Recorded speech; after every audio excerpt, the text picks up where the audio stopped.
के लेक्चर में हम लोग अब रख रहे हैं कि गंगा की नदी के बारे में हम लोगों ने चर्चा की है। दूसरी पार्ट में हम लोग देख रहे हैं कि जो प्रायद्वीपीय पठार की नदियां हैं वो बहुत महत्वपूर्ण है। प्रायद्वीपीय पठार की नदियां और गंगा की नदियों, हिमालय से निकलने वाली नदियों में बेसिक अंतर यह होता है कि प्रायद्वीपीय पठार की नदियों में मुख्यतः जो नदियां हैं उसमें सालों भर पानी नहीं होता है। हिमालय से निकलने वाली नदियों में चूंकि वो ग्लेशियर को निरंतर पिघलते रहते हैं, इस कारण उसमें सालों भर पानी होती है, वो सदा नीरा होती है।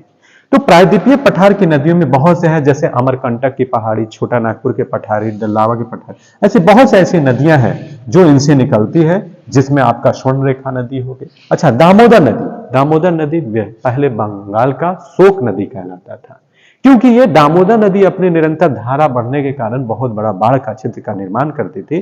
परंतु बाद में जब DVC corporation, Damodar valley corporation, जो 1956-55 के आसपास में लगभग, जो फर्स्ट प्राइम मिनिस्टर प्रधानमंत्री ने पंडित जवाहरलाल नेहरू जी के सौजन्य से उनके ड्रीम प्रोजेक्ट के अंतर्गत जब डेवलप किया गया, तो इस पर बहुत से मैथन, तिलैया और इस तरह का जब डैम बनाया गया, तो उस पानी को मल्टीपर्पज यूज से बेनिफिशियल्स के रूप में यूज किया जाने लगा। अब दामोदर नदी बंगाल का शोक नहीं, life line of the Bengal कहलाती है, जीवन रेखा नदी कहलाती है। वहीं उड़ीसा के आसपास का जितना भी ये बालांगोर, कोरापुट जैसे जो बहुत से हिली एरिया है, उस एरिया से ये निकलने के बाद स्वर्ण रेखा नदी पूरे उड़ीसा में अपना ड्रेनेज सिस्टम को प्रदान करती है। उसके बाद आप देख लीजिए, साउथ में गोदावरी है, कृष्णा है, कावेरी है। गोदावरी की सहायक नदी है वर्धा, वेनगंगा, इंद्रावती, और फिर उसके बाद कृष्णा है, तुंगभद्रा, भीमा, ये सारी कृष्णा नदी का है जो पेन्ना है। अंत में जो कावेरी नदी, जिसको कावेरी नदी को क्या कहा जाता है, दक्षिण भारत की या दक्षिण भारत की गंगा कहा जाता है। यह भी एक उस तरह का रिचुअल के रूप में बहुत फेमस है, जैसे नॉर्थ इंडिया में गंगा को लेकर। तो इसलिए ये कावेरी नदी भी अपना पूरा प्रयाण करते हुए, और ये तमिलनाडु और उस क्षेत्र से मिलकर करके अपना आंध्रा के नीचे से, और ये कावेरी डेल्टा का निर्माण करके मिल जाती है। इस प्रकार से ईस्टर्न घाट की नदियां, जो विशेषता ये है कि ईस्टर्न घाट पर मिलने वाली नदियां लंबे क्षेत्र से प्रवाहित होते हुए बड़े क्षेत्र पर उपजाऊपन मैदान को, जो कृषि के लिए बहुत अपॉर्चुनिटीज को प्रोवाइड करते हैं, और वो मिलते हैं। वहीं वेस्टर्न घाट की नदियां में दो प्रमुख नदी है, नर्मदा और ताप्ती नदी। ये नदी, इसको रिफ्ट घाटी की नदियां कहते हैं, भ्रंश घाटी की नदियां।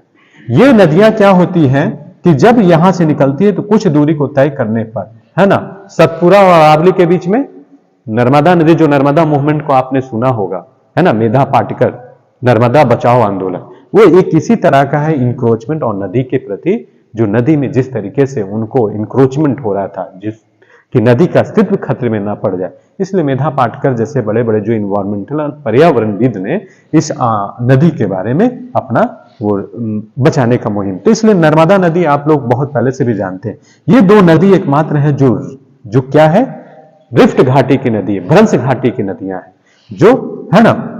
तो इधर अरावली और सतपुरा की पहाड़ियां हैं, ये दोनों नदी से घिरे हुए, और इसलिए ये नदी जो दोनों के बीच में बहती है, सतपुरा और अरावली के बीच में बहने वाले जो रिफ्ट घाटी, भ्रंश घाटी है ना, भ्रंश घाटी जब ऐसे से है और इसमें ऐसे धस जाए जमीन, तो फिर तो इधर जो अरावली और इधर सतपुरा है, जो भी उन दोनों के बीच के जो नदी जो निर्माण करते हैं, उसको भ्रंश घाटी कहते हैं। ये भारत की एकमात्र ये दो नदियां हैं जो एस्चुरी का निर्माण कराती है, डेल्टा का नहीं।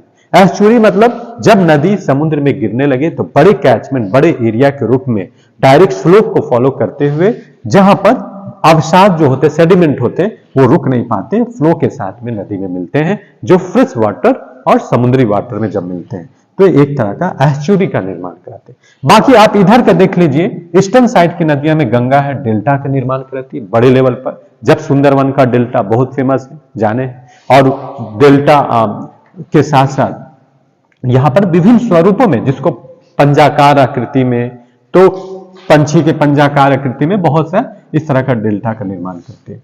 तो संपूर्ण भारत की अगर नदियों के बारे में हम बात करें तो पूरे तरीके से इसको ज्योग्राफिकल फीचर्स का, हाँ एक चीज और ध्यान रखना है, लूनी नदी जो राजस्थान की महत्वपूर्ण एक छोटा सा नदी माना जाता है, जिसका अस्तित्व राजस्थान के डेजर्ट में ही खत्म हो जाता है। यह अक्सर कई बार क्वेश्चन में पूछा जाता है कि कौन सी ऐसी नदी है जो राजस्थान में अपना अस्तित्व खो देती है, तो लूनी नदी। जिसको हमने यहां पर दिखाया है। This is the part of. तो संपूर्ण भारत को ड्रेनेज बेसिन के अंतर्गत रिवर्स के बारे में आज मेरा लेक्चर रहा और मुझे उम्मीद है कि आप लोग को अच्छा लगा। सेकंड पार्ट में हम लोग फिजियोग्राफिक जो हिमालय और उसके बारे में निकलने वाले अब पार्ट बाय पार्ट हम लोग अध्ययन करेंगे। तो thank you once again. Okay.